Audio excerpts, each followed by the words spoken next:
Hello' everyone, অন্যতা mini ব্লগলৈ সকলোকে স্বাগতম জনাইছোঁ। আজি বতৰটো ইমান ৰ'দ দিছে নহয়, কি কৰোঁ কি নকৰোঁ বুলি ভাবি আমকে খাম বুলি ভাবিলোঁ।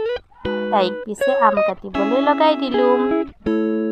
আম বাকলি গুচাই হৈ গ'ল আৰু তাই ৰুকি থাকোঁতেই মোৰ লোভৰ পাতি পৰিয়েই গ'ল। মই অলপ লৈ মুখত ভৰাই দিলোঁ।